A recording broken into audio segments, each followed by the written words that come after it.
Bonjour, bonsoir les amis et bienvenue sur un nouvel épisode de Beyond the Hoops.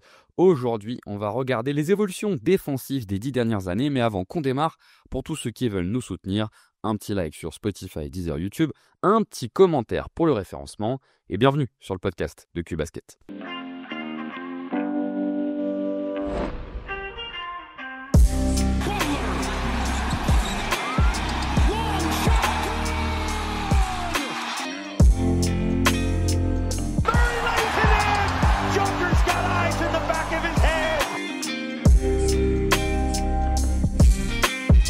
Mitchell has his head up, takes the Levert feed. Oh my!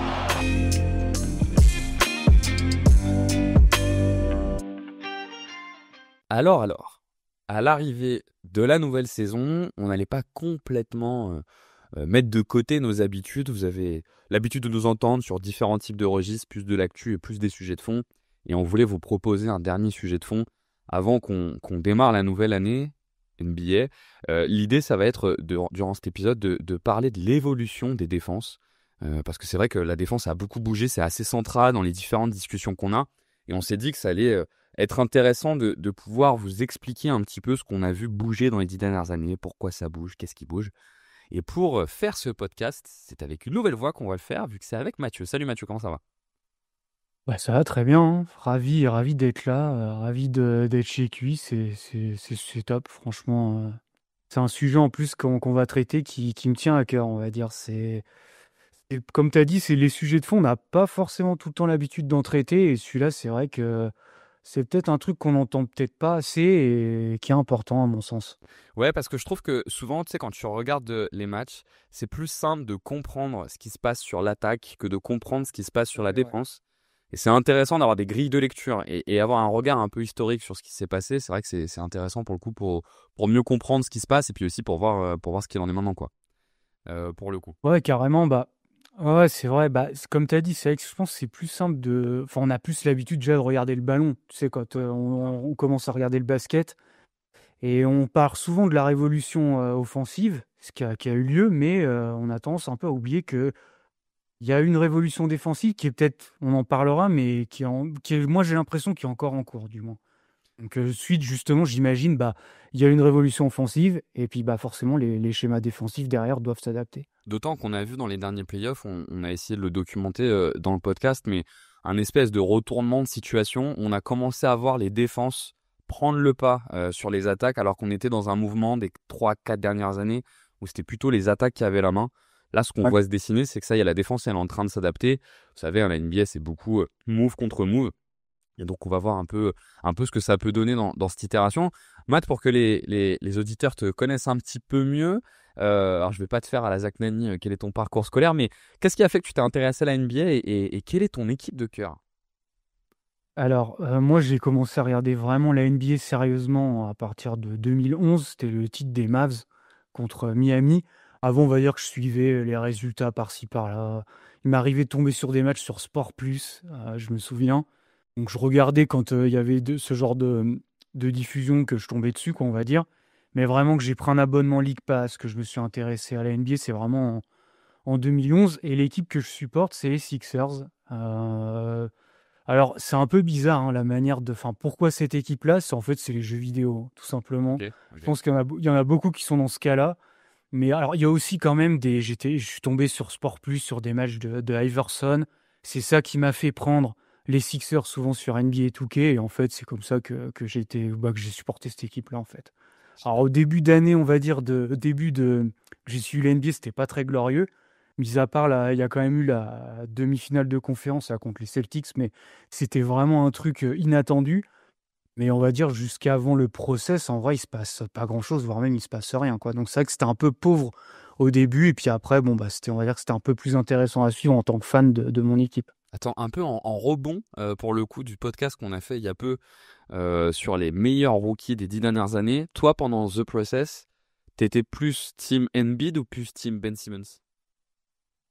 Non, Début. j'étais plus type. Enfin, en fait, je pense qu'en tant que joueur que je préférais Ben Simmons, mais j'avais conscience que s'il fallait en garder un, c'était Joel Embiid quand même. Ouais, t'avais quand même cette conscience-là. Mais c'est vrai que J'avais le coup de cœur quand même, comme beaucoup, tu sais, pour Ben Simmons, le côté passing, tout ça, la défense.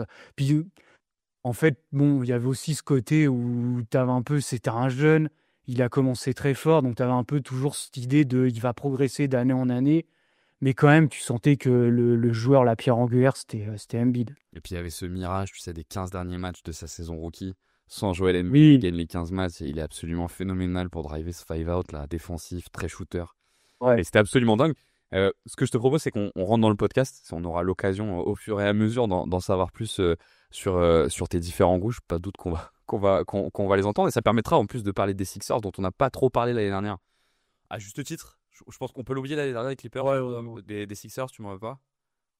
On a lancé notre podcast juste rapidement l'année dernière avec Amine. Franchement, ce qu'on s'est dit, c'était vraiment pas la bonne saison. Bah, à part parler de blessures, franchement, je vois pas de quoi tu pouvais parler d'autre, ce qui est un peu dommage, quoi, du coup. Tu parles du podcast que vous avez lancé. Ton podcast, on peut le retrouver où et ton Twitter? Est-ce que tu peux nous rappeler Ouais, ton Twitter? alors le podcast, c'est 76, qu'on peut retrouver sur toutes les plateformes, hein. Vous tapez 76 sur YouTube, puis c'est disponible sur Apple Podcast, Spotify, etc. Et moi, sur Twitter, c'est Illmatic, comme l'album de Nas, sauf il y a pas deux L, il y en a qu'un. Voilà, c'est comme ça que je me suis différencié.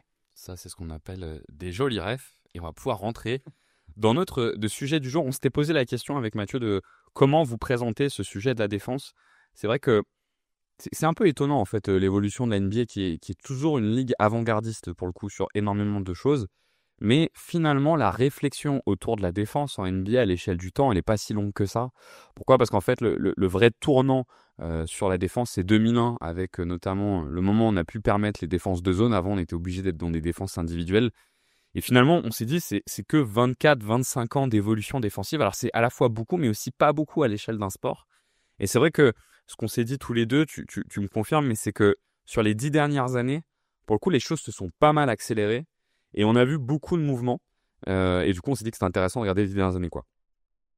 Ouais, ouais, ouais, bah, c'est exactement ça. C'est vrai que je pense qu'on est resté pendant un moment. Enfin, comme tu as dit, je pense qu'il y a eu il y a eu quand même une révolution, mais qui a été amenée par un changement de règle, en fait. Le coup des défenses illégales, bah, c'est parce que finalement, on vous autorise à défendre légalement, j'ai envie de dire, c'est-à-dire, bah, tu adoptes bah, des schémas de zone qui n'étaient pas du tout permis avant. Parce que pour un peu expliquer aux auditeurs, en fait, tu défendais ton homme à homme, tu avais le droit de doubler, mais si tu doubles, c'est vraiment pour doubler. Tu n'avais pas ce truc de je vais tricher, entre guillemets, c'est-à-dire je vais faire des stunts, je vais essayer un peu de dézoner, je vais faire semblant de faire une prise à deux, mais en fait, je la fais pas vraiment, puisqu'ensuite, je recoulisse vers le joueur que je défends. Et ce truc-là n'était pas autorisé, en fait. Donc, je pense qu'il y a aussi bah, cette adaptabilité dans les années 2000, puisque tu avais à nouveau le droit de le faire. Ensuite, bah, il y a eu toute cette révolution du spacing qu'on a eu. Et puis, bah, forcément, on en parlera un peu plus tard, mais bah, il a fallu s'adapter à ça, en fait. L'attaque, bah, l'offensive rating, je crois, a augmenté d'année en année, en année, en année. Et je crois que depuis les 2 dernières saisons, il a resté au même stade, voire même régressé.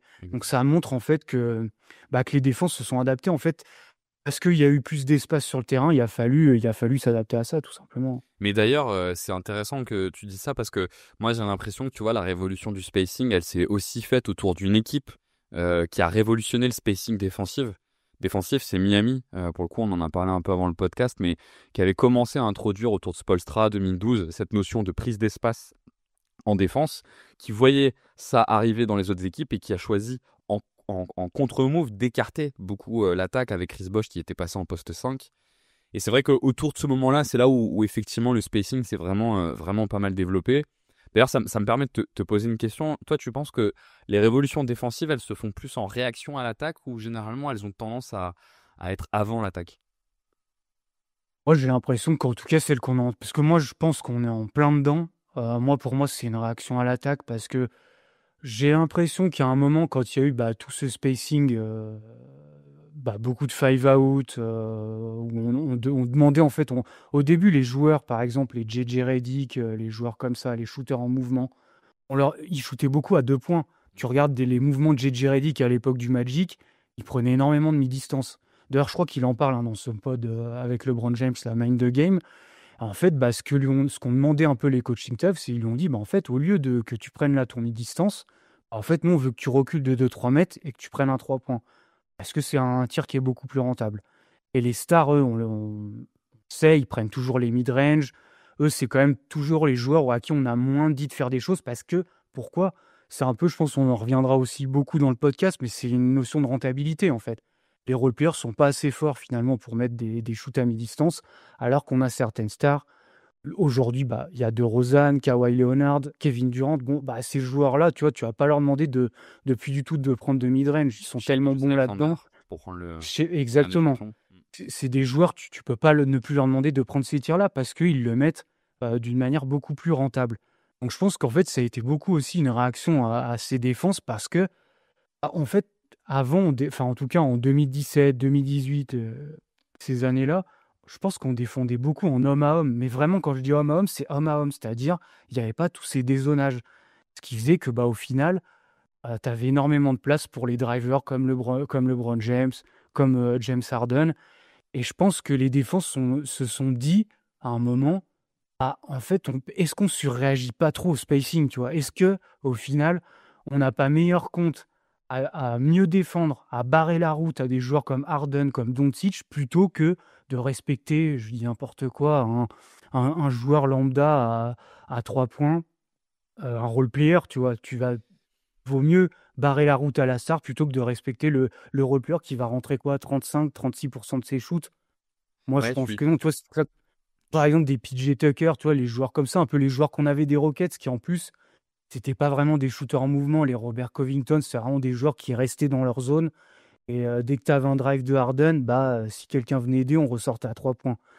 Mais limite, tu voyais que les défenses adverses respectaient trop ces joueurs-là. Et je pense que l'adaptation, elle est venue là. Ils se sont dit, il vaut mieux qu'on barre la route à ces joueurs qui drive. Et plutôt que d'encaisser un tir, autant encaisser le 3 points d'un role player plutôt que d'encaisser un tir au cercle, en fait, au final. Je suis d'accord. Je pense que les grands mouvements de la NBA souvent sont générés par les générations des joueurs forts de cette génération-là. Je pense qu'en fait, généralement, l'attaque, en fait, elle bouge en fonction de l'arrivée de top joueurs dans l'attaque et qui après vont changer l'attaque et du coup, la défense derrière réagit. J'aime bien prendre pour exemple une interview qu'il y avait de Boris Dio chez First Team il y a maintenant de ça peut-être plus de 10 ans, à une époque où les pivots, tu sais, étaient plus du tout au centre du jeu. Et on lui avait dit quel est le gros changement que tu penses voir venir dans les 10 prochaines années. Et lui, il disait qu'il pensait que ça allait être le retour des gros pivots dominants et voire des postes 4 grands. Et à ce moment-là, en fait, de dire ça, ils étaient un peu en mode, mais enfin, c'est pas du tout la tendance à laquelle on a.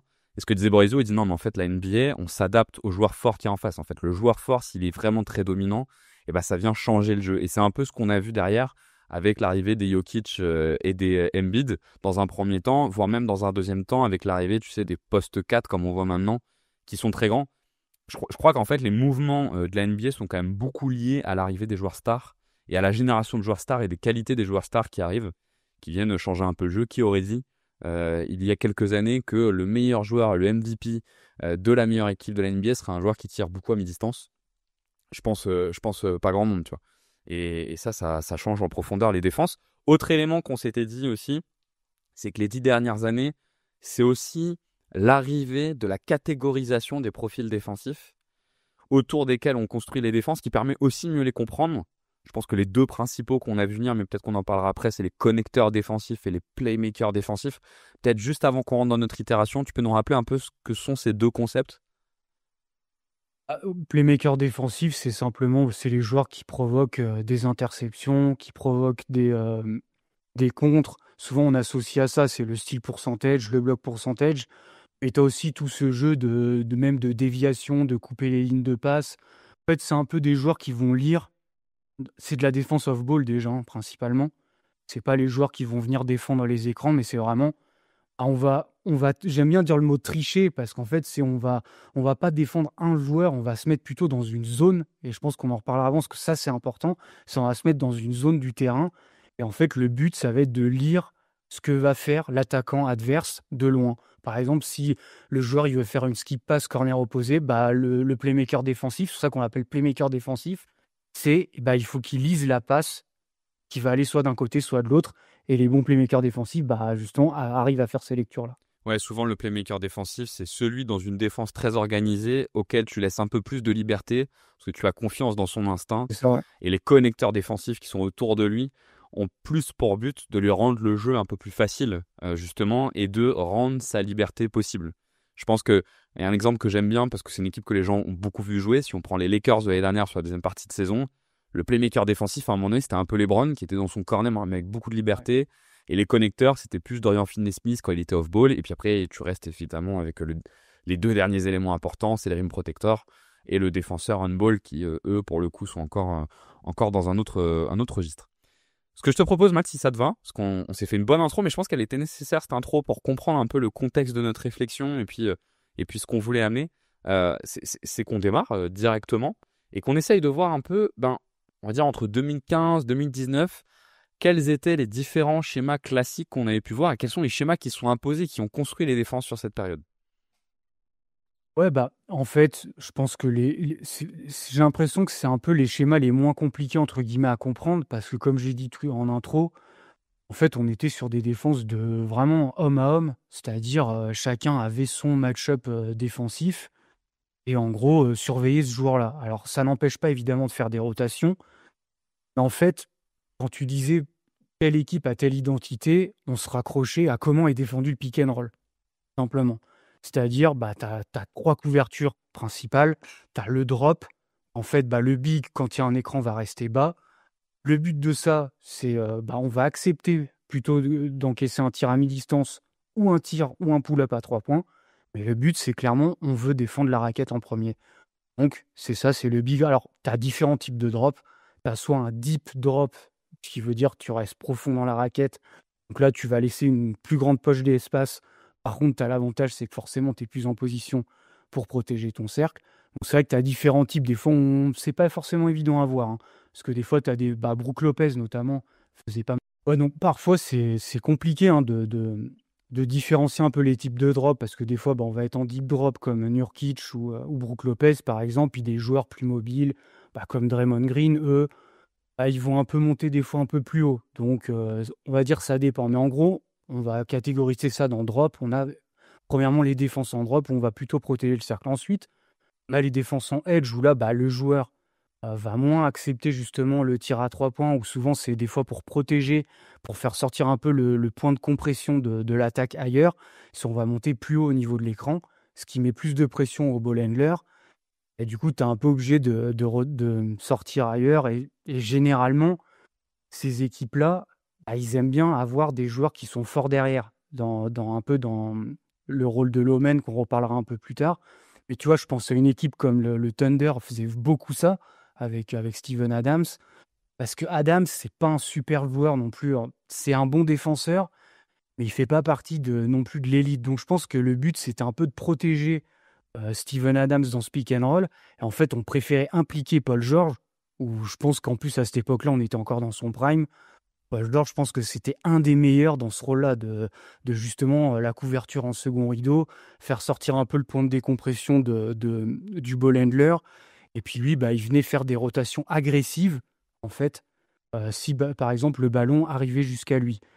Et d'ailleurs, ce qui est marrant en plus, quand tu regardes un peu, ça se recoupait en fait vachement dans les stats, ces trucs-là. C'est-à-dire, tu pouvais limite deviner à travers les stats quelle couverture défensive faisaient les équipes. C'est-à-dire, en drop, tu voyais, par exemple, tu regardes la fréquence au cercle, généralement elle était basse de ces équipes. Et les équipes qui étaient en edge, elles provoquaient pas mal de turnover et n'étaient pas bonnes au rebond défensif. En fait, il y a 2 raisons à ça. C'est que le edge, tu es beaucoup plus agressif dans tes couvertures, donc ce qui explique un peu, vu que tu as un peu plus de KO, tu arrives à provoquer plus de turnover. Par contre, c'est vrai que le côté négatif de cette couverture, c'est que tu es moins en position pour le rebond défensif, contrairement au drop.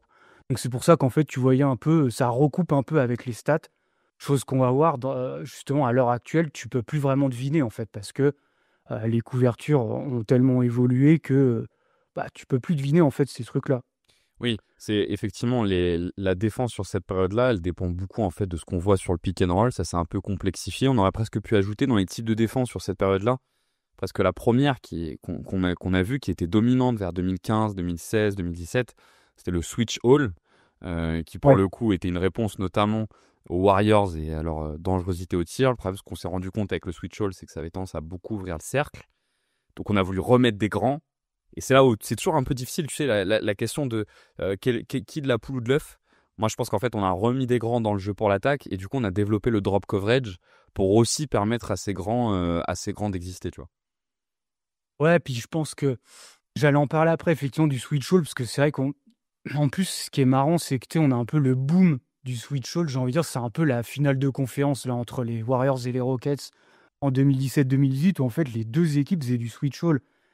Mais j'ai envie de dire, en fait, c'est un Switch peu all, juste pour que ça soit clair hein, pour les gens, c'est on change sur tout. Hein. C'est-à-dire qu'en fait, c'est ça. on met des joueurs très polyvalents et on change sur tout. Le but, Exact. c'est de pas avoir de décalage. Et c'est quand même, ça peut défendre, Exactement. ouais.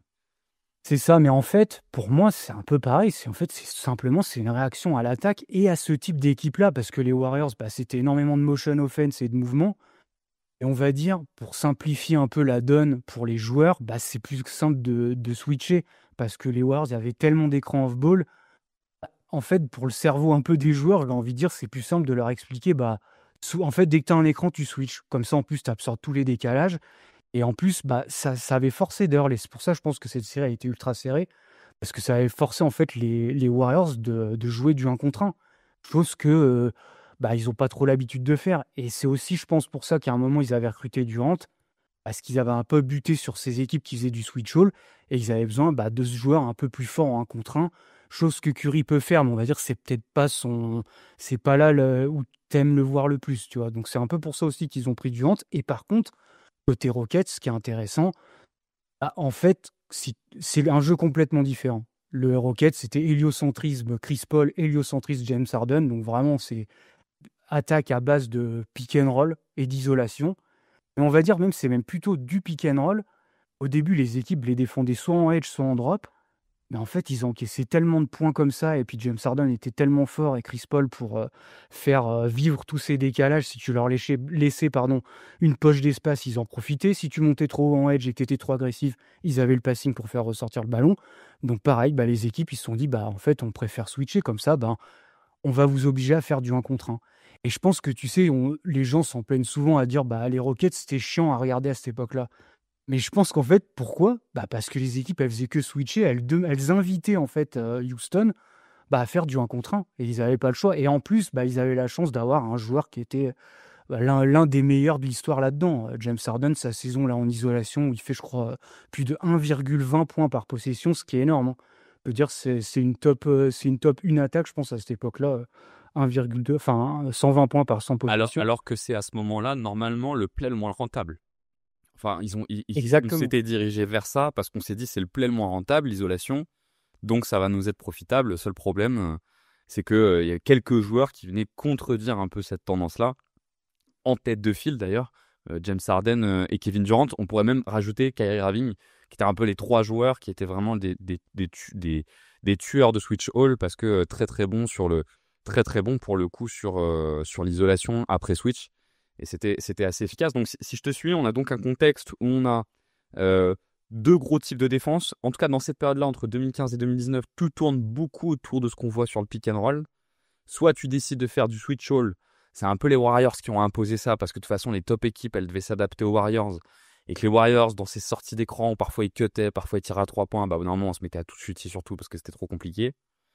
Et derrière, deuxième évolution, on essaye de remettre un peu des bigs. C'était aussi une réponse d'ailleurs aux Warriors de pouvoir remettre des bigs. On se rappelle, tu parlais d'Houston, Capella leur faisait assez mal parce que comme c'était une équipe qui était très efficace, essayer de plutôt aller les chercher sur la bataille des possessions, c'était intéressant.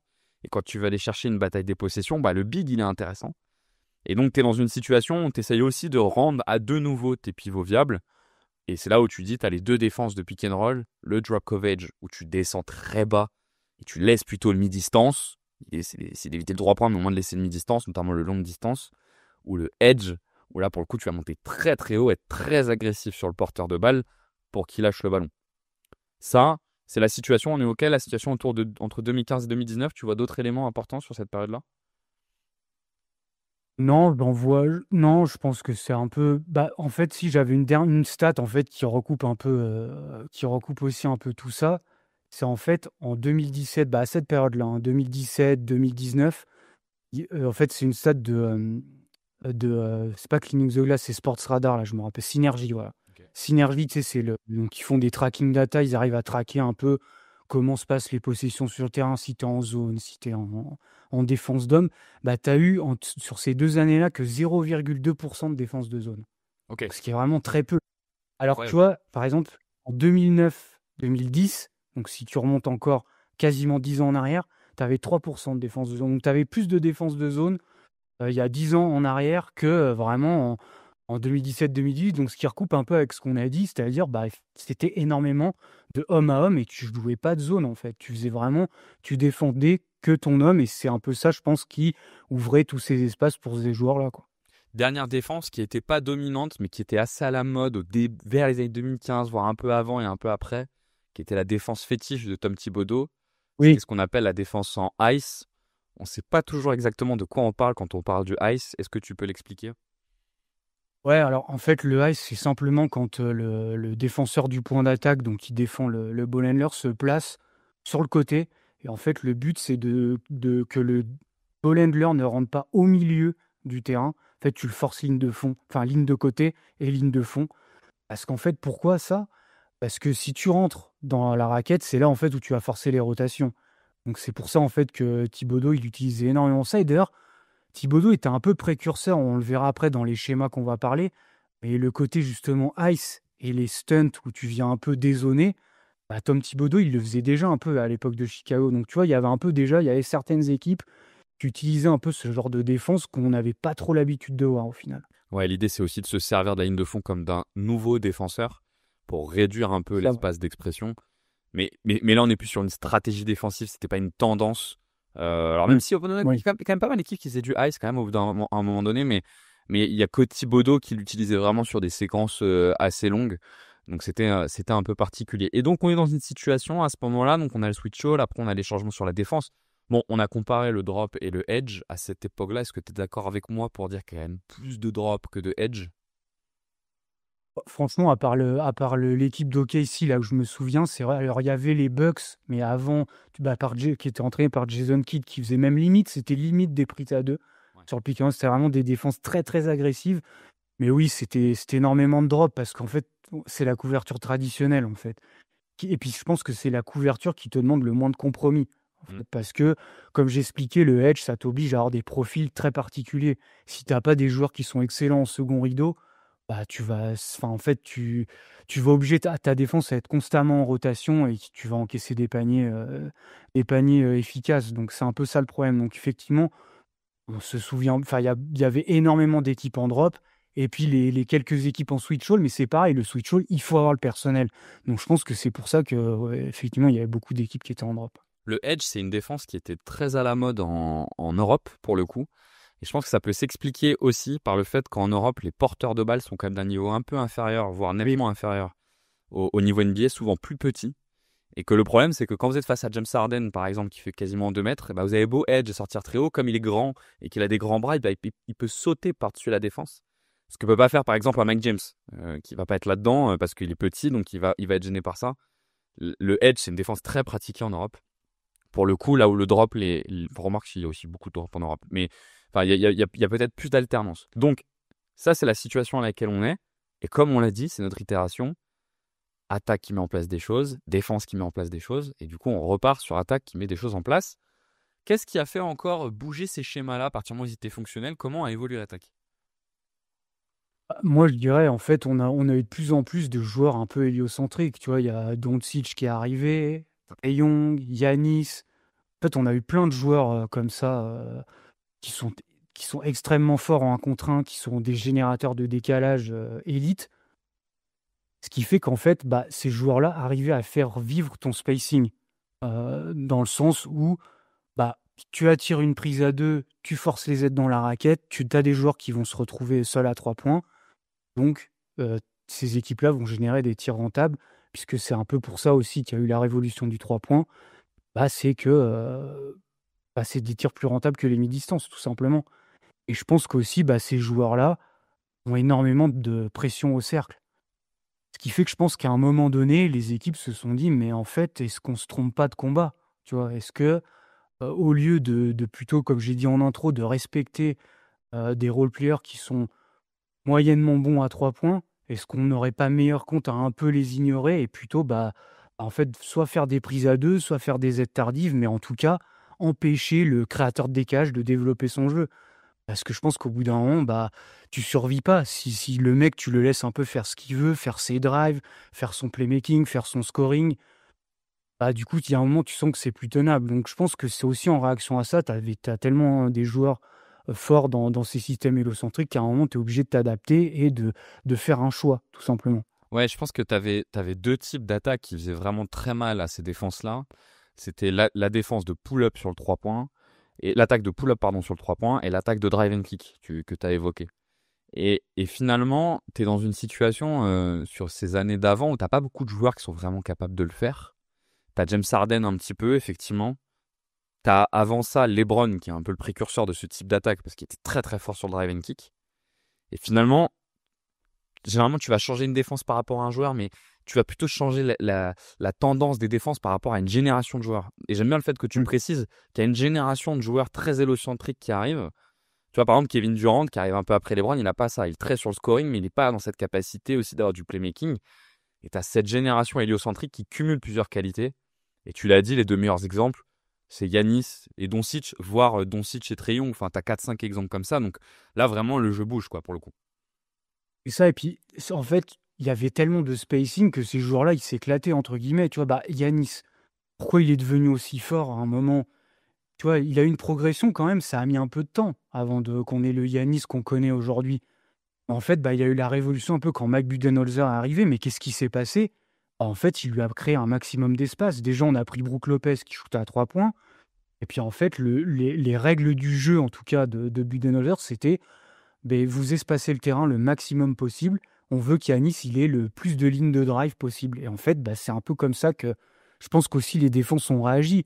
Parce que quand tu as un gars comme ça bah, qui fait drive sur drive, ou en plus, ben, c'est des mecs, tu vois, faut pas qu'il y ait beaucoup d'espace finalement pour driver. Tu as une mini poche de drive, il va la prendre et il va finir au sac. Puis Yanis, en plus, une fois qu'il est lancé, on sait ce qui se passe. C'est un des joueurs qui se crée le plus de dunks en dribblant. C'est-à-dire, c'est souvent quand tu as un dunk, c'est généré par une passe. Lui, non, c'est un joueur qui se crée de ses dunks par son dribble.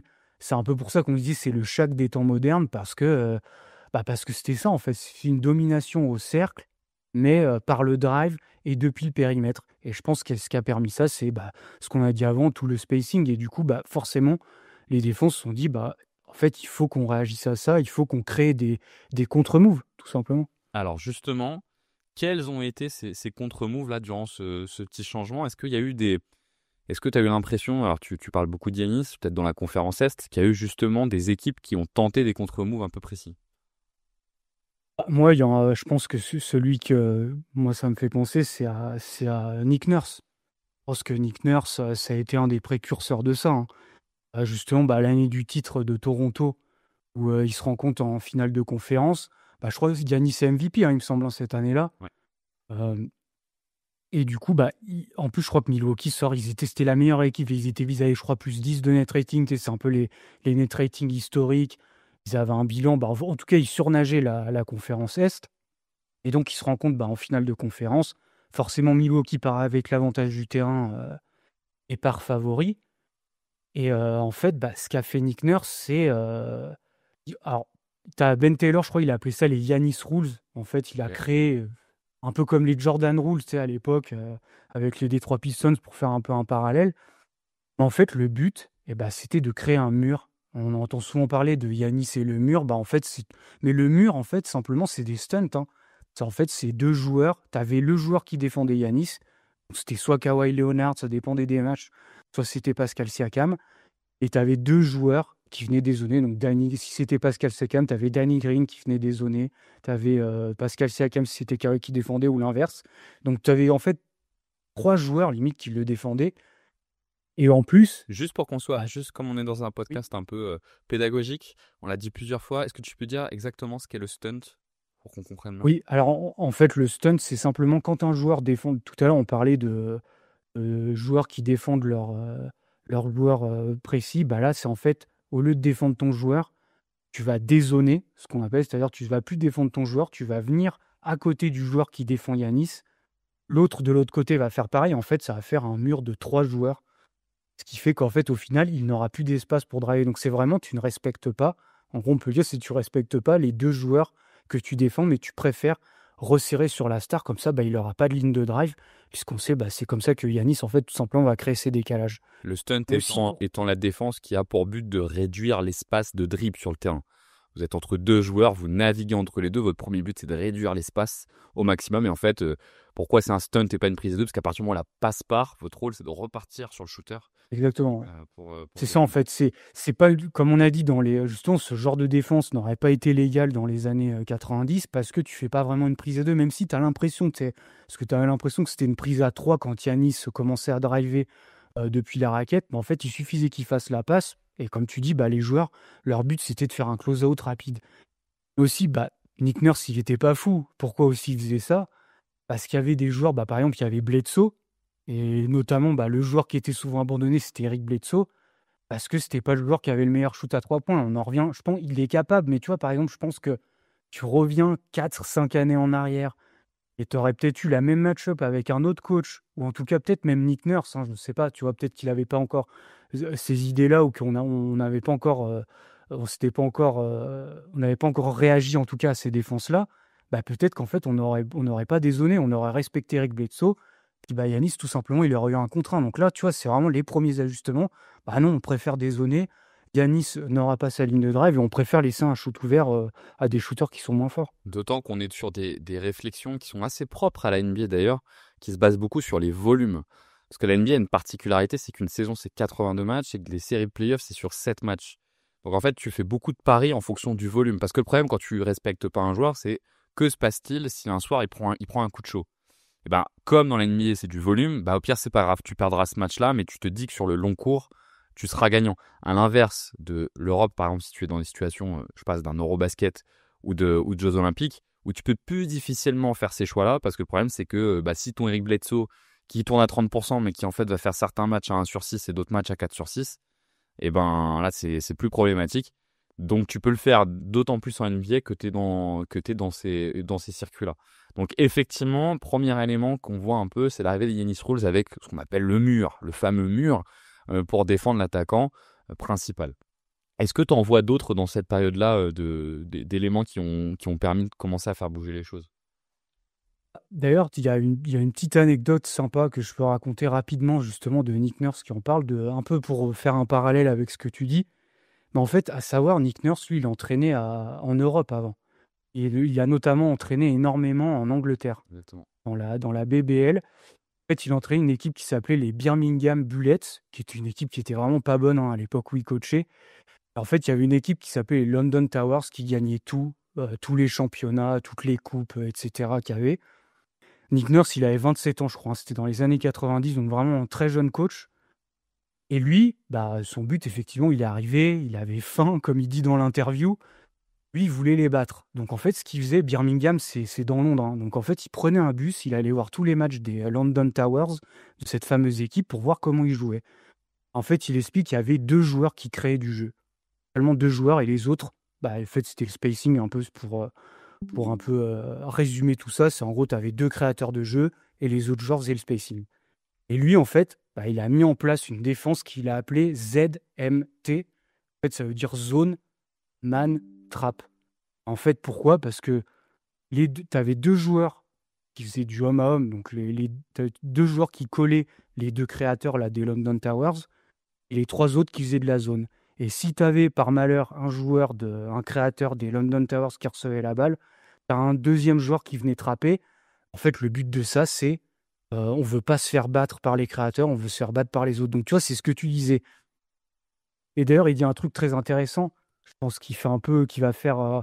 C'est un peu le truc à retenir, j'ai envie de dire, quand on parle de défense en basket. Mais il disait, en fait, en défense, il faut prendre et donner.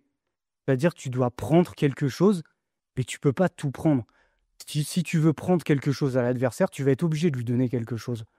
Donc si on en revient à l'histoire, le match avec Eric Bledsoe et les Bucks qu'il a rencontrés, en fait, là, si on reprend cette analogie-là, il a pris le drive de Yanis, mais tu es obligé de laisser des shoots à 3 points adverses. Et comme tu as dit, ok, peut-être que ce jour-là, ce match-là, le joueur va bien shooter à 3 points. mais tu es obligé de donner quelque chose. Mais au moins, tu te seras pas fait battre par le joueur adverse. Et d'ailleurs, ce qui est marrant dans son anecdote, là, quand ils ont rencontré les London Towers, à la mi-temps, ils perdaient. Il raconte, ils perdaient de 10 points parce que tous les joueurs adverses mettaient tous leurs 3 points. Donc, ils perdaient.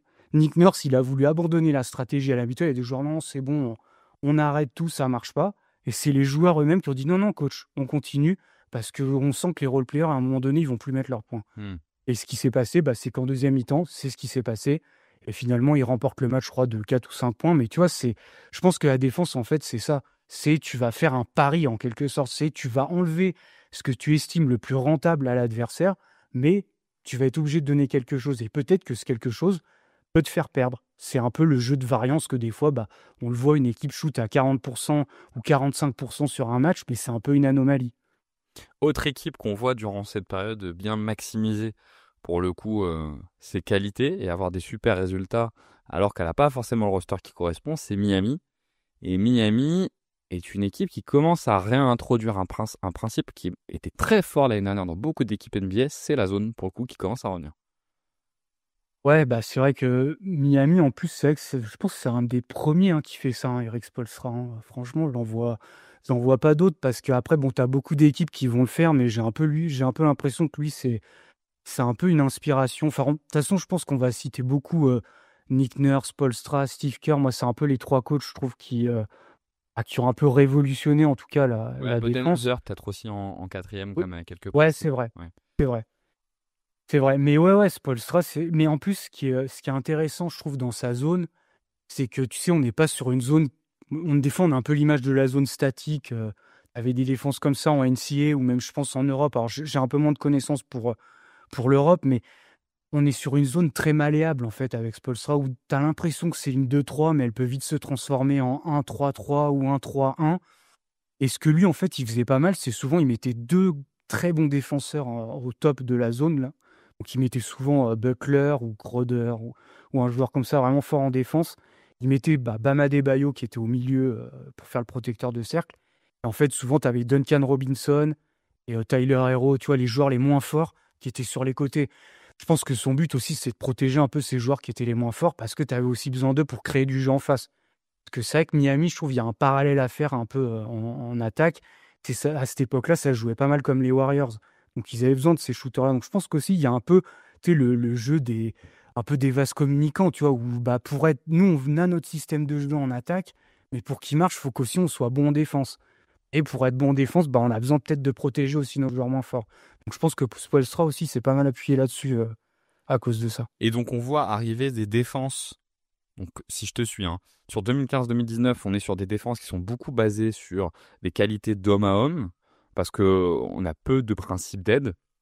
Et petit à petit, on commence à se dire on va focuser la défense sur le joueur principal. Donc, on va commencer à mettre en place des aides. Et vous pouvez aller voir, écouter le podcast qu'on a fait sur la draft et sur comment on arrive à drafter les joueurs. On essaye d'expliquer dedans la dimension de quand on a un changement tactique. Souvent, le changement tactique met 3-4 ans à arriver à maturité parce qu'en fait, il faut commencer à drafter les joueurs qui correspondent à ces schémas-là. Et c'est une fois que ces joueurs-là sont matures que cette défense, elle est parfaitement mature également. Et donc, autour de 2020-2021, on commence à drafter beaucoup de joueurs qui correspondent à ces défenses-là. C'est d'ailleurs ce qu'on va appeler après les connecteurs défensifs. C'est des profils d'ailiers très grands, surtout avec des très longs bras, beaucoup de mobilité latérale qui peuvent couvrir beaucoup d'espace. Et du coup, depuis 2021, on a vu arriver des défenses assez différentes, pour le coup, qui ont commencé à pas mal varier. Et c'est vrai qu'ils regorgent depuis 4-5 ans des variétés de types de défense qui sont quand même assez dingues. Et ce qu'on s'était dit, c'est que ce qui pourrait être intéressant, c'est de vous en parler un peu. Peut-être qu'il y en a une première par laquelle tu veux commencer. Enfin, je sais pas, là, on va y aller un peu pêle-mêle, mais quelles sont les défenses qu'on voit arriver beaucoup là depuis 4-5 ans maintenant?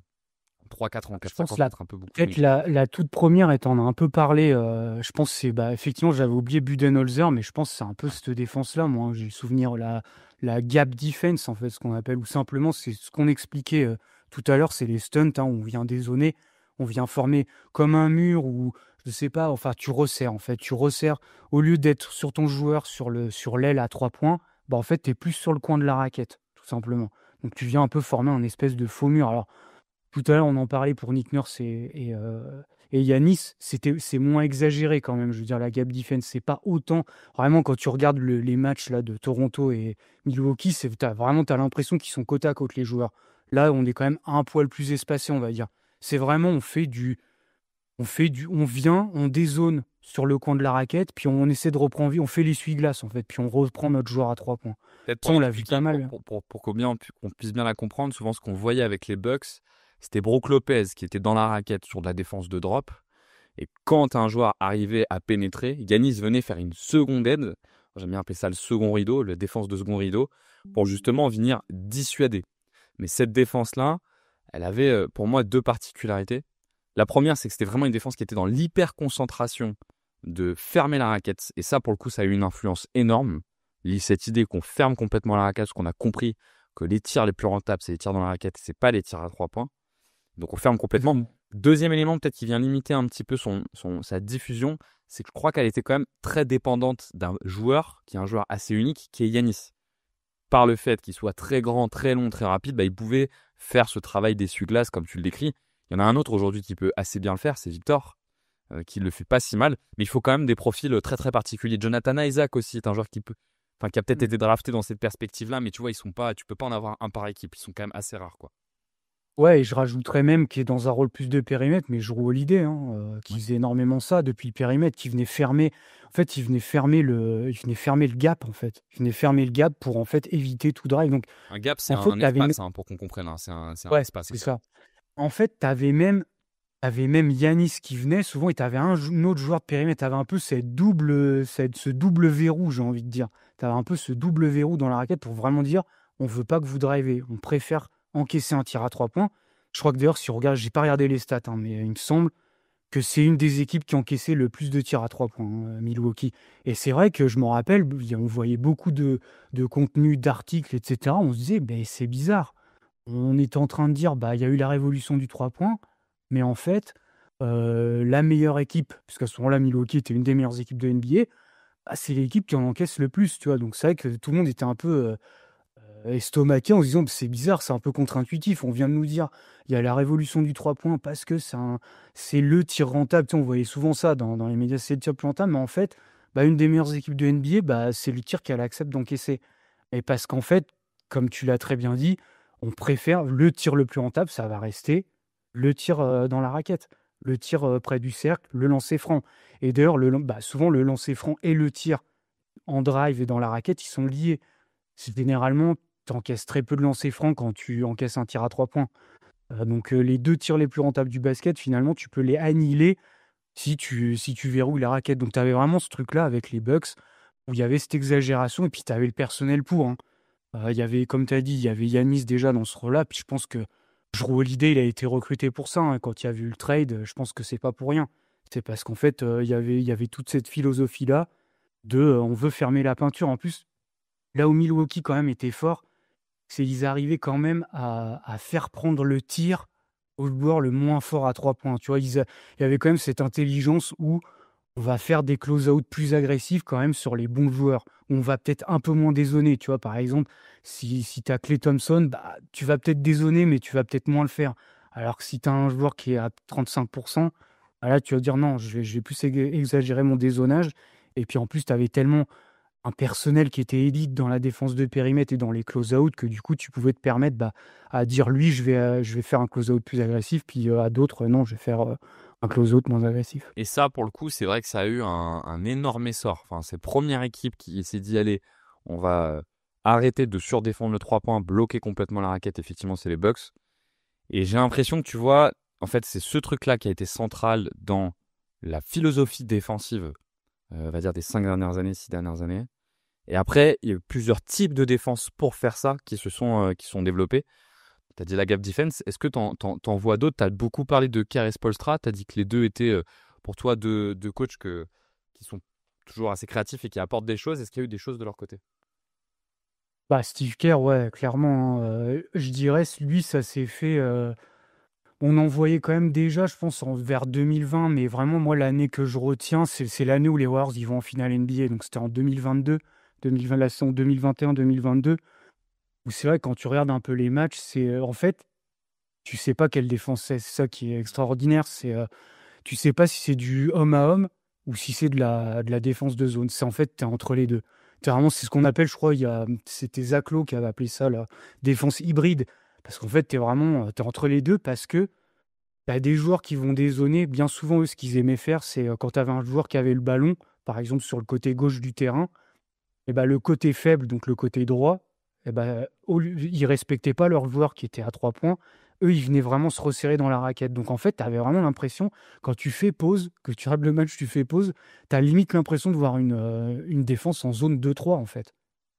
Alors qu'en fait, c'est quand même du homme-homme parce que, alors, à la fois, c'est un peu une zone, mais quand par exemple, tu as un pick and roll ou que tu as une rotation à faire, des X-out, pour expliquer rapidement, un X-out, c'est quand tu as un drive d'un joueur et que tu vas ressortir à 3 points, les deux défenseurs qui sont côté faible doivent faire la rotation au joueur à 3 points, et souvent, ils font une course croisée. C'est pour ça qu'en fait, on appelle ça X-out, parce que ça forme un X.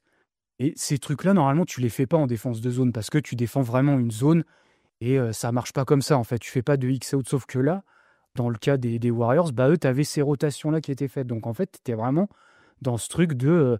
à la fois, tu avais un principe de man-to-man un peu sur le côté fort, alors que sur le côté faible, bah, c'était limite une défense de zone, quoi. Oui, et probablement d'ailleurs que cette défense, elle est poussée par le fait que tu acceptes de laisser des tirs à 3 points ouverts, mais tu as conscience qu'un tir à 3 points un peu gêné est vraiment moins efficace qu'un tir à 3 points complètement ouvert. Là où la zone, parce qu'elle contracte énormément la défense, peut générer beaucoup de tirs à 3 points ouverts, bah, Steve Kerr a intégré un peu la notion du sureffort pour quand même repartir, faire un close-out agressif mais faisable. Parce que le problème, c'est que si tu fais pas le X, en fait, c'est de la physique. Hein. Si vous faites pas le X là qui est décrit, vous devez vous tourner à 180 degrés. Et donc vous tournez à 180 degrés sans partir sur le shooter, c'est un énorme effort physiologique. Alors que si vous avez juste à faire, on va dire, un 90 degrés, bah, vous repartez plus vite sur un joueur qui est à 90 degrés. Donc je pense que c'est aussi un peu pour ça qu'il a essayé de mettre ça en place. Et c'est vrai que Spoelstra aussi. Alors lui, pour le coup, c'était de la vraie zone. Hein. Lui, on était plus proche de la vraie zone. En fait, Spoelstra. ouais, en fait, pour moi, je les ai classés les deux dans défense hybride, mais c'est vraiment deux styles très très différents. En fait, Spoelstra, lui, ce qu'il aimait plutôt faire, c'est, bon, on l'a vu beaucoup, c'était quand, je crois que c'est la même période, ouais, il me semble que de toute façon, c'était en finale de conf, mais ils se sont rencontrés plusieurs fois, hein, Boston et Miami. Il me semble que c'était je crois que c'est la même année, hein, parce que je crois que c'est Miami finale, hein, Miami-Boston, la finale de conférence, avant que Golden State et Boston se rencontrent.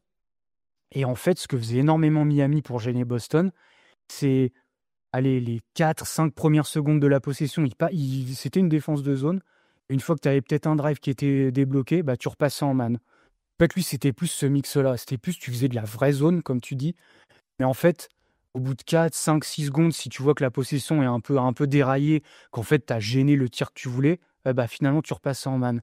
Donc, c'est vraiment, tu vois, deux styles complètement différents. L'autre, c'est plus côté ballon, je vais me mettre en man, et côté faible, je vais me mettre en zone. Lui, Spoelstra, c'est soit je fais de la zone defense, soit je fais de la main defense. Et d'ailleurs, ce qu'il aimait beaucoup faire, Spoelstra, c'était, tu sais, après les after time-out, là, après les temps morts, souvent les coachs, ils aiment bien dessiner leur petit système. Pas Spoelstra, lui, ce qu'il faisait, c'est qu'il faisait de la zone, comme ça, bah, ta défense, ton système de jeu était annihilé. Ouais, les Warriors étaient beaucoup dans une défense hybride, là où le Miami était plus dans une défense chaotique au sens propre du terme. C'est-à-dire, je démarre en zone, je passe en indiv au milieu, j'ai fait une zone la possession d'avant, la possession d'après, je fais de l'indiv, qui était en fait un peu. Enfin, on pourrait se dire que c'est un peu naturel en fait de faire ça pour brouiller les cartes. Le problème, c'est que ça demande énormément de rigueur de la part des joueurs pour le coup, pour comprendre qu'est-ce qu'on fait et à quel moment. Et là, du coup, c'est un travail d'accompagnement durant toute l'année auprès des joueurs pour leur permettre de comprendre ces différentes variantes.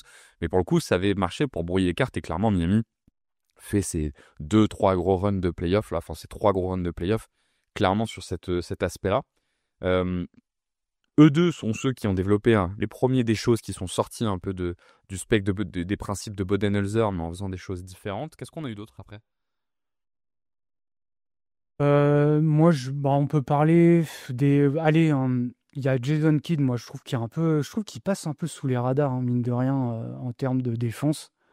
Parce que je trouve qu'en plus, c'est un peu pour moi, c'est un peu l'évolution, c'est un peu un dérivé de la défense des Warriors, les schémas de Kidd, mais surtout pas la période actuelle. Je dirais plus la période où ils vont.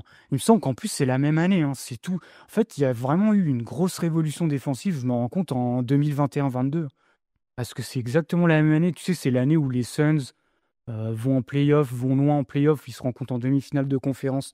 C'est cette année-là où en fait on voyait beaucoup de. Pareil en fait.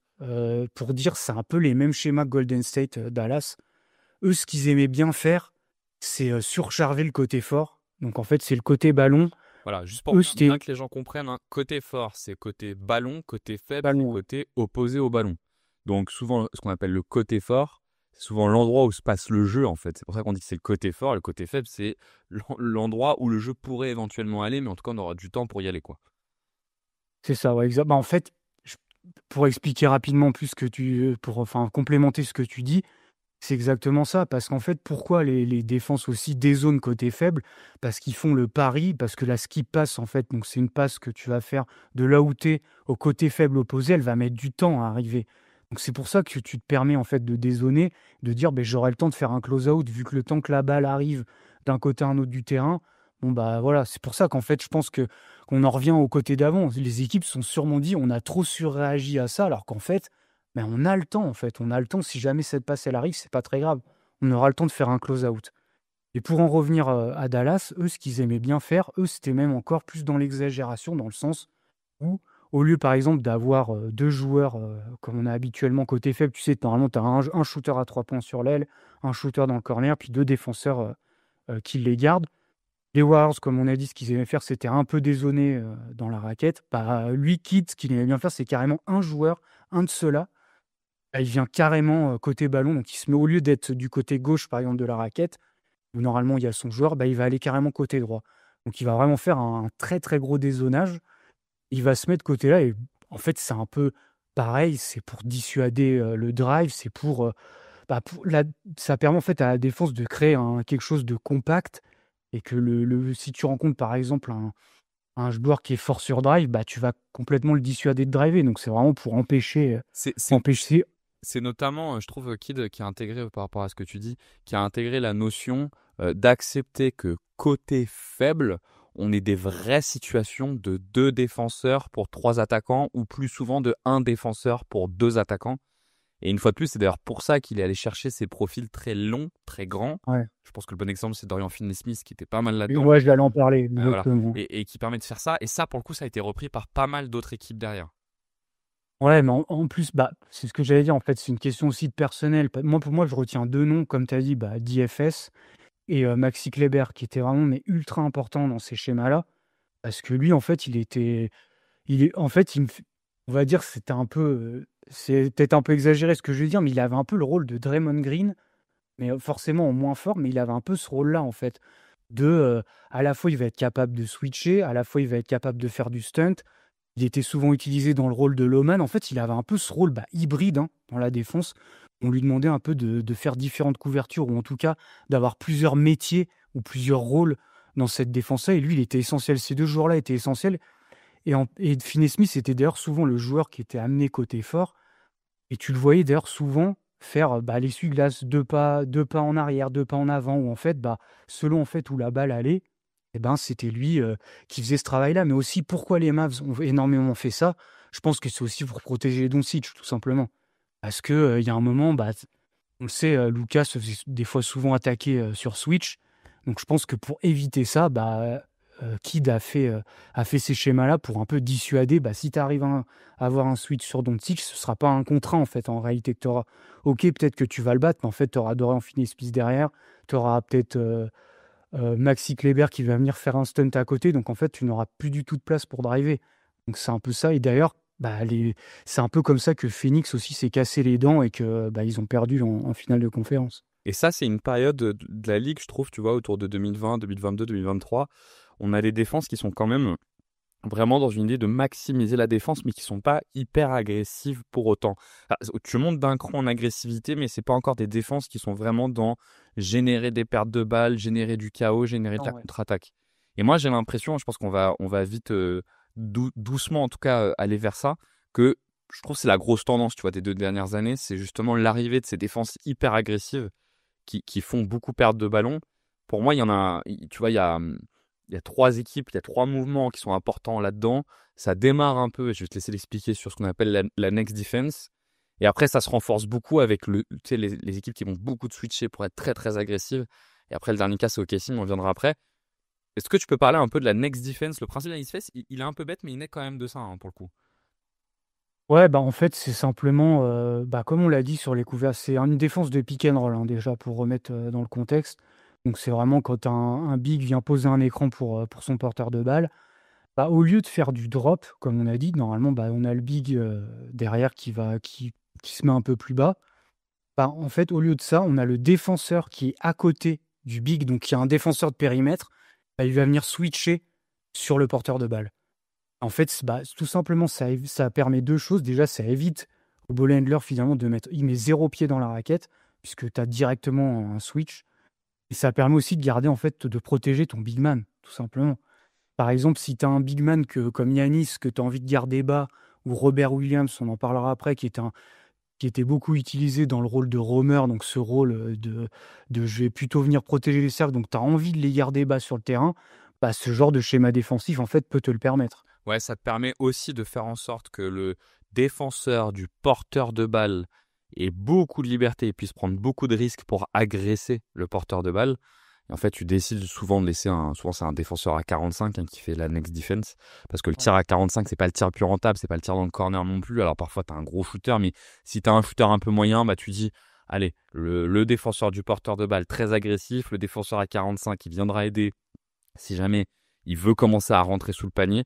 Et c'est donc le défenseur du porteur de balle qui va aller chercher le 45.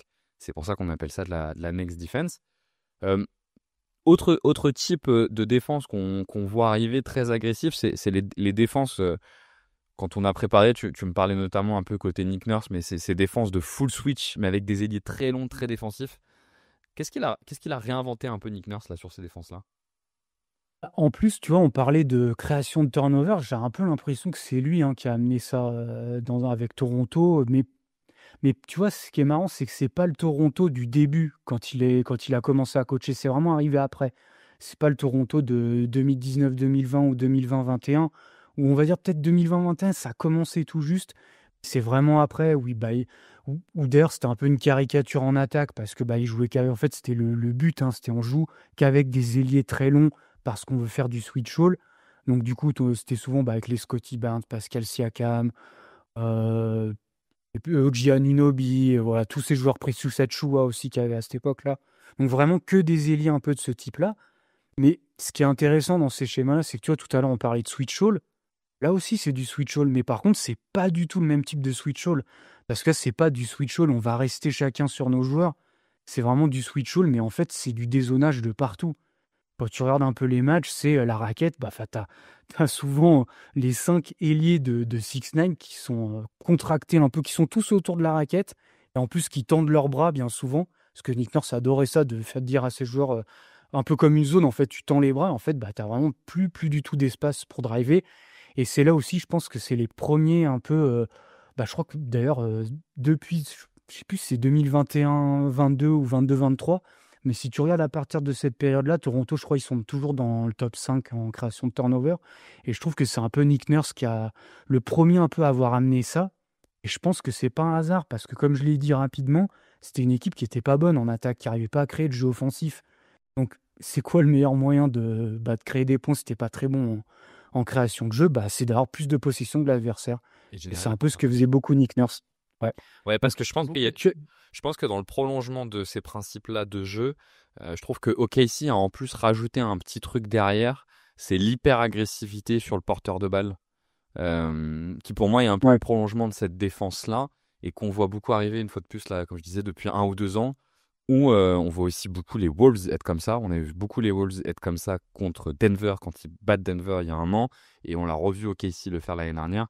C'est là agresser le porteur de balle au maximum du maximum du maximum pour là, pour le coup, générer du chaos, l'éloigner très loin de la ligne à 3 points. Ce qui est marrant d'ailleurs, hein, parce que ça, pour le coup, c'est les défenses qu'on voit en Europe depuis longtemps. Enfin, c'est les principes défensifs européens Oui, de base.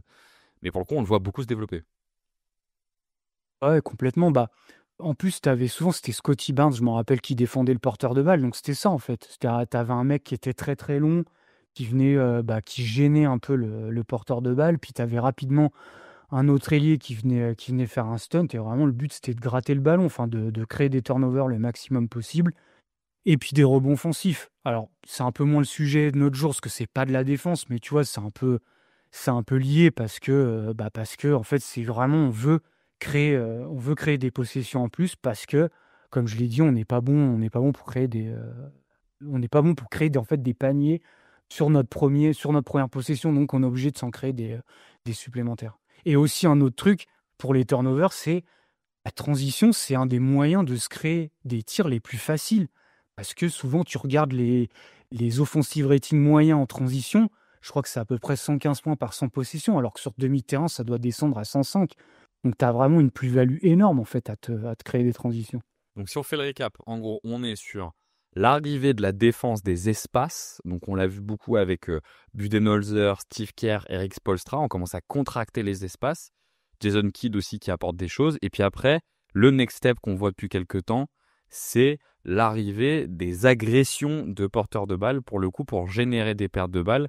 Minnesota, OKC, les Raptors aussi, qui pour le coup viennent amener ça. Je pense que c'est aussi amené par le fait que l'attaque est de plus en plus concentrée sur l'attaque du mismatch, donc on laisse peut-être plus de liberté à des dribbleurs qui sont moyens, et on veut essayer de le profiter. Il y a une dernière équipe quand même qui est assez marquante sur les dernières années, et je suis curieux d'avoir ton avis sur comment tu analyses leur défense. C'est les équipes de Ime Udoka, que ce soit Boston dans un premier temps, Houston maintenant. C'est quoi un peu les principes défensifs? Ouais, Udoka, je pense que c'est un des pionniers un peu de ce qu'on voit actuellement, hein. Surtout je crois qu'en plus, c'est cette même année-là, hein, c'est 2021-22 vraiment, où Boston commence très très mal la saison d'ailleurs, hein. Je m'en rappelle, hein, ils étaient vraiment. Je crois même pas qu'ils étaient en play-off première partie saison, puis ils font une deuxième partie saison absolument magistrale. En fait, il y a plusieurs principes dans sa défense. Déjà, c'est souvent du switch all, hein. C'est beaucoup, beaucoup de switch all parce qu'il a un personnel qui le permet. Mais en fait, c'est du switch all, mais à la fois, comme je disais, donc on va parler de Robert Williams, c'est un peu du rôle de roamer, parce qu'en fait, c'est un peu ça la clé qui a fait que Boston est devenu une défense d'élite. C'est qu'en fait, au lieu de placer Robert Williams sur un intérieur adverse, en fait, on plaçait Robert Williams sur le moins bon shooter à 3 points adverse, qui était souvent soit un ailier, soit un guard adverse. Et en fait, on disait à Robert Williams, mais en fait, on veut pas que tu le gardes. C'est juste, tu te mets là parce qu'il faut bien te placer sur un joueur. Mais toi, ton but, ça va être, dès qu'il y a un joueur qui vient dans la raquette, nous, on veut que que tu fasses 2 pas, en gros, pour exagérer un peu la chose, que tu fasses 2 pas et puis que tu gênes le tir, que tu sois là on en revient toujours à ce truc-là de empêcher les tirs les plus rentables du basket. Donc, c'était beaucoup de switch, mais à la fois, tu avais beaucoup de schémas aussi en triple switch, où en fait, par exemple, si tu avais un pick and roll entre, par exemple, je sais pas, Marcus Smart et Al Horford, il switchait. Et vu que Marcus Smart, par exemple, pouvait se retrouver peut-être sur un... Même si lui peut tenir, tu vois, c'est l'avantage de son profil, il pouvait quand même tenir certains bigs sur post-up, mais tu refaisais un autre switch, par exemple avec Robert Williams, où lui reprenait le big et Marcus Smart reprenait le joueur que Robert Williams gardait. Donc en fait, tu avais un peu tous ces schémas-là. Donc tu vois que déjà, ça se complexifie beaucoup. Avant, on était sur du switch all où c'était juste tu switches sur tous les écrans. Là, c'est OK, tu switches, mais en fait, derrière, on va re-switcher parce que on va peut-être encaisser un mismatch potentiel. Donc, pour l'éviter, du coup, on va re-switcher. Et puis, un truc aussi qu'il utilisait beaucoup, c'est le pré-switch. Parce qu'en fait, tu avais un peu un contre-move à ce truc de Robert Williams rester bas. Les équipes, qu'est-ce qu'elles faisaient souvent? Elles amenaient le joueur que défendait Robert Williams pour poser un écran. Ce qui fait que Robert Williams est obligé de défendre le pick and roll, hein. Chose que tu ne veux pas côté Boston. Tu ne veux pas que Robert Williams défende le pick and roll parce qu'il va être obligé de défendre en drop. Et en plus, il n'était pas très bon en drop. Il se faisait un petit peu ouvrir sur ces couvertures-là. Donc, ce que faisait en fait Boston, c'est pré-switcher, c'est-à-dire, je sais pas, par exemple, Marcus Smart qui était à côté, il disait non, non, non, non, tu restes en bas. Moi, je vais prendre ton joueur qui va faire le pick et toi, tu reprends mon joueur. Donc en fait, tu vois, déjà, on voit que ça demande aussi une certaine communication parce qu'il ne faut pas te rater, quoi. D'ailleurs, je trouve que tu vois, sur cette période-là, c'est aussi un moment, je trouve, où on voit de plus en plus. Enfin, on a beaucoup d'attaquants qu'on essaie de cacher qui sont des bons attaquants. Par contre, s'ils ont un bon QI défensif, on va le mobiliser pour multiplier les formats défensifs et justement les rendre viables comme ça.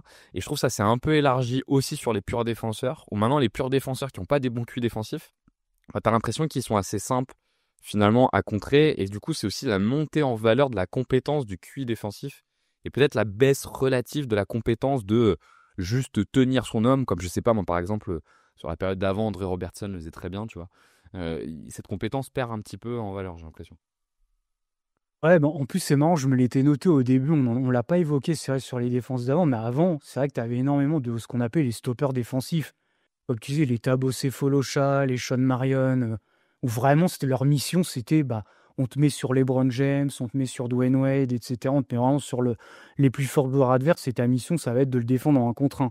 Là, c'est vrai qu'on le voit, bah, il y a tous ces jeux de switch, de re-switch, de pré-switch, et ça t'oblige à avoir un personnel qui est bon là-dedans, en fait. D'ailleurs, parce que globalement, les attaques ont parfaitement su trouver des moyens d'éviter ces joueurs-là, en fait. Hein. C'est une réponse à ça, d'ailleurs. Pour le Bah, coup. c'est ça, parce qu'en fait, ce que tu faisais simplement, tu demandais un pick and roll, tu avais un switch, et puis bah, ton stopper défensif, il fait plus partie de l'action. Donc en fait, au final, bah voilà, ça entre guillemets, il sert plus à rien, puisque sa mission, c'était de défendre le plus fort joueur adverse, du coup, il y est plus. Mais c'est vrai que du coup, ça, comme je dis, ça te demande un personnel quand même déjà qui a des compétences dans le sens où il faut quand même des grands ailiers, ou tu vois, Marcus Smart, on parle quand même d'un joueur qui est quand même épais, tu vois, qui sait tenir plusieurs profils, tu vois, dans ce sens-là. Tu peux pas te permettre dans ce C'est genre de schéma polyvalent, en d'avoir fait. des joueurs. Mm. Voilà, tu peux pas te permettre d'avoir des joueurs trop fins ou même qui ont pas non plus le QI. Tu vois, là, dans tous les schémas qu'on parle, tout à l'heure, on parlait des Warriors, bah, tu as Draymond Green qui est peut-être un des meilleurs là-dedans. Les Mavs ont parlé de DFS et de Maxi Kleber. Là, Udoka, on a Marcus Smart, Jason Tatum, enfin, on a plein de défenseurs qui ont un certain QI basket. Donc, en fait, à chaque fois aussi, ça t'oblige en fait à avoir tout ce personnel-là et tous ces joueurs-là, quoi. Mais d'ailleurs, même dans les joueurs moins forts défensivement, tu as quand même des joueurs avec un bon QI. Je pense par exemple à Duncan Robinson, tu vois, pour s'adapter aux défenses de Oui. Miami, qui est pas un joueur très fort défensivement, mais qui par contre a une bonne compréhension de ce qu'il faut faire, et qui dépasse pas très vite, mais qui anticipe plutôt pas trop mal, et du coup, ça les rend viables. Peut-être ce qu'on peut se faire un peu en ouverture, après avoir vu là, un peu ces différents cas, c'est de se dire, tu vois, qu'est-ce que les derniers playoffs nous ont donné un peu comme impression, et du coup, qu'est-ce que ça pourrait nous donner, tu vois, pour la nouvelle saison. Est-ce que toi, tu as vu des choses dans ces playoffs qui t'ont fait te dire, ah bah là, il y a quelque chose qui bouge. On l'a redit, hein, les derniers playoffs ont quand même été marqués par la domination des défenses sur les attaques. Qu'est-ce qui t'a marqué, toi, sur ces playoffs? Bah, déjà, il y a eu la série Houston, quand même, Golden State, là, au premier tour, où je trouve vraiment, on a vu des trucs en termes défensifs. Bah, déjà, c'est le coach qu'on vient de parler, hein, c'est Ime Udoka. Et c'est vrai qu'il y a eu des. En fait, j'ai l'impression que là, tu vois, tous les schémas qu'on vient de parler, bah, c'est un peu, tu fais un mélange de tout ça. Et puis, bah, tu retrouves ça un peu sur, on va en parler, il y a OKC, un peu Houston, où Houston, bah, déjà, ils ont fait énormément de zones. Ils ont beaucoup, beaucoup défendu en zone. Il y a eu 2 raisons, je pense à ça. C'est déjà la line-up, finalement, qui était le plus viable pour eux. C'était la line-up où tu avais Steven Adams et Alperen Sengun. Parce que je pense qu'en fait, déjà, ils n'avaient pas assez on en revient au même que pour Toronto, hein. Ils n'avaient pas assez de création offensive. Donc, eux, c'était clairement la bataille des possessions. On veut prendre des rebonds offensifs. On a aussi des joueurs qui sont bons dans la création de turnover. Donc, en fait, pour rendre viable un peu de cette line-up-là, Udoka fait énormément de défense de zone pour en fait éviter. Parce que le problème, c'est que si tu impliques Steven Adams dans le pick and roll, un peu comme Robert Williams, hein, on a dit, si tu l'impliques dans le pick and roll, bah, je pense que tu te fais un peu ouvert par le jeu des Warriors, surtout qu'il va défendre en drop. Donc Stephen Curry aura son pull-up ouvert. Mais cette défense, elle est marrante parce qu'en fait, c'est une espèce de défense en box and one. Mais le joueur qui défendait Curry, c'était pas un joueur en particulier, c'était tout le monde. C'est-à-dire, dès que Curry, par exemple, coupait d'une aile à un autre, bah, si à l'aile gauche, t'avais, je sais pas moi, Amen Thompson, bah, c'était lui qui le prenait en homme à homme. Mais si Curry coupait à l'aile opposée, Amen Thompson le lâche. Et c'était un moment, Steven Adams qui l'avait en 1 contre 1, puis en fait, il le passait à Tari Zone si par exemple il était dans l'aile opposée. Donc en fait, c'était cette espèce de box and one, mais un peu polymorphe. Je pense, moi, c'est la première fois en tout cas que je voyais ça. C'est une espèce En de tout cas, box bah, on N1, peut. mais avec un N1 de zone. Exactement, ouais. Donc vraiment un truc particulier, mais en fait le but recherché c'était déjà, je pense, c'est on respecte pas trop le spacing des Warriors, qui était pas non plus si bon que ça, hein. Donc je pense qu'il y avait déjà cette raison-là, hein. Et puis bah comme j'ai dit, c'était on veut pas impliquer nos Ouais, bigs je sur le pense pick and roll parce que c'était aussi forcer Curry à lâcher la balle parce que ça crée des écarts et du coup des joueurs ouverts, mais je pense qu'ils étaient vraiment dans la logique de se dire faut juste pas qu'il ait le ballon en fait, parce que c'est lui le plus dangereux sur la Ouais. finition.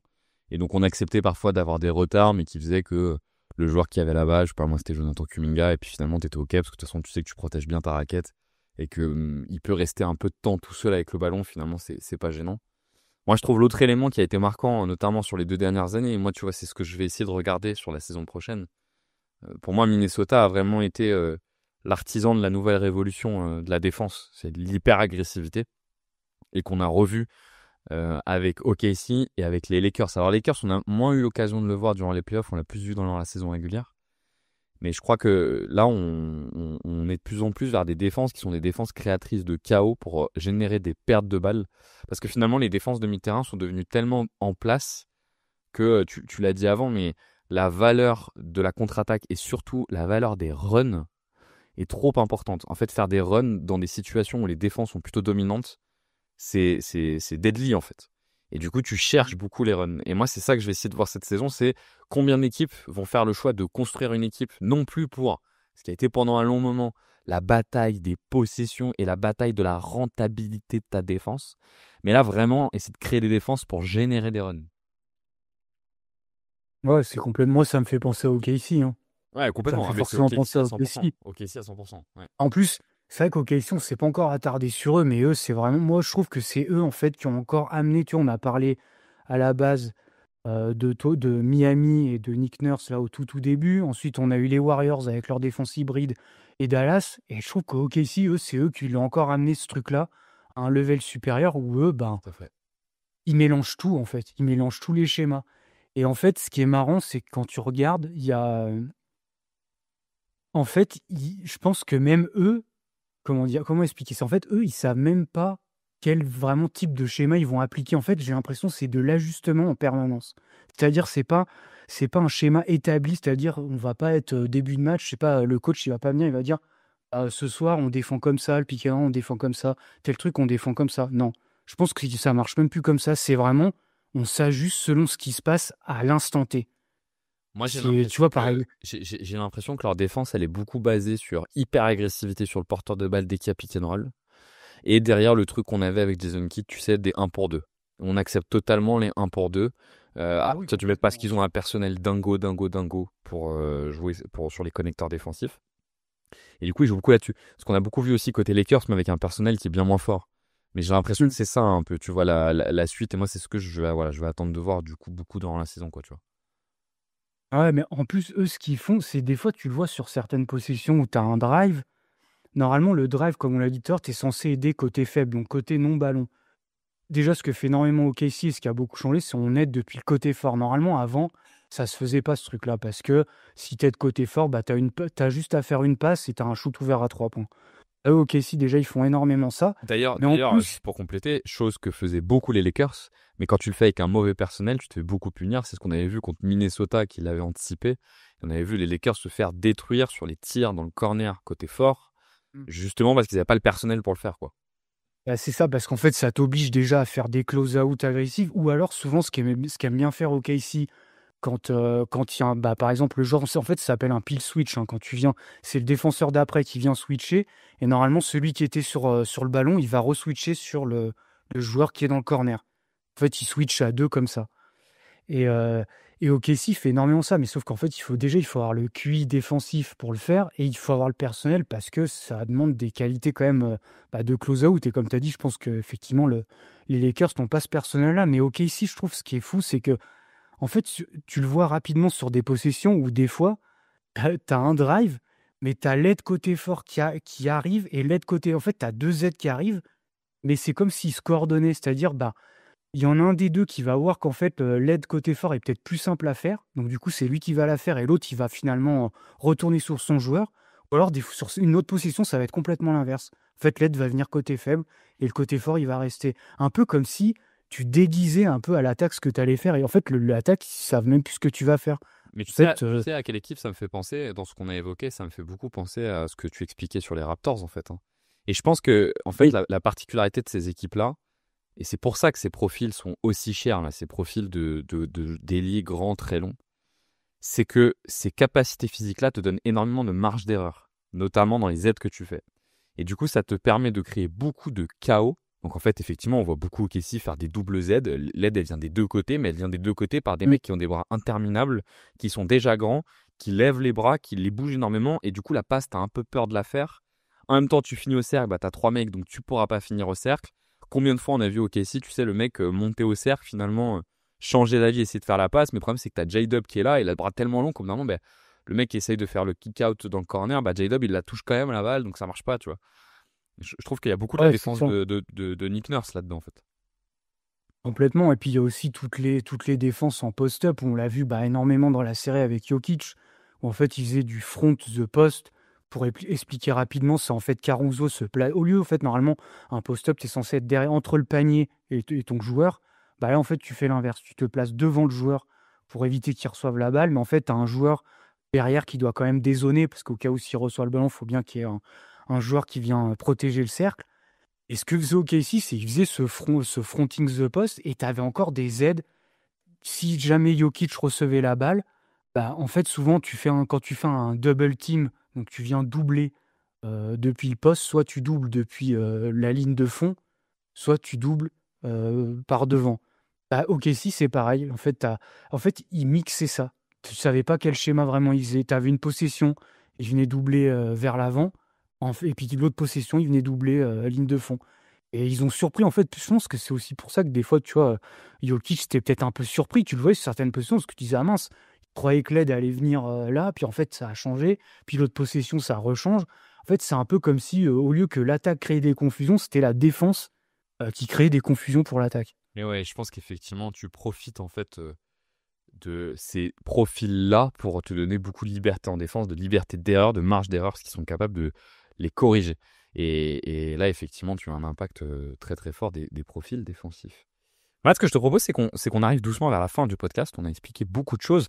On espère d'ailleurs que tout est clair pour vous. N'hésitez pas à poser des questions, je pense, dans la section commentaires pour qu'on puisse y répondre, parce que possiblement qu'il y a des choses qu'on a bien expliquées, d'autres un peu moins, mais l'idée, c'est que vous puissiez aussi, qu'on puisse aussi préciser tout ça. Peut-être, juste avant qu'on conclue, est-ce qu'il y a un ou deux derniers points forts que tu voulais évoquer et qui te semblent importants ou que tu attends de voir cette saison? Ouais, il y a peut-être un dernier point qu'on n'a pas trop dit, je crois que t'en as un petit peu parlé rapidement, mais c'est aussi, je trouve, les presses tout-terrain de un joueur C'est qu'on vrai. a énormément vu. Je trouve que c'est vraiment une nouveauté cette saison où, on voyait beaucoup Andrew Nembhard le faire sur Shai Gilgeous-Alexander, lors des finales NBA. Si, je crois que tu en as parlé pour Minnesota, Ouais, justement, contre Denver. les presses tout-terrain de McDaniels et Anthony Ouais. Edwards contre Denver l'année d'avant, qui avait vraiment tué l'attaque de Denver. Ouais, et je trouve qu'en fait, j'ai l'impression de l'avoir revu encore plus cette année, où vraiment les joueurs de périmètre, enfin en tout cas le joueur qui protège, enfin qui défend le ball handler doit faire il faudrait trouver la stat de combien de kilomètres il parcourt par match, et ça doit être un truc énorme, parce que vraiment je trouve que Alors ces déjà, playoffs là, ça a été Déjà, c'était une défense que pratiquaient deux des finalistes NBA, parce que ce soit les Pacers ou Oui. OKC, ils le pratiquaient. Et si tu prends les 4 finalistes de conférence, si tu prends les 4 finalistes de conférence, non, il y en avait 2 sur 4 qui le faisaient.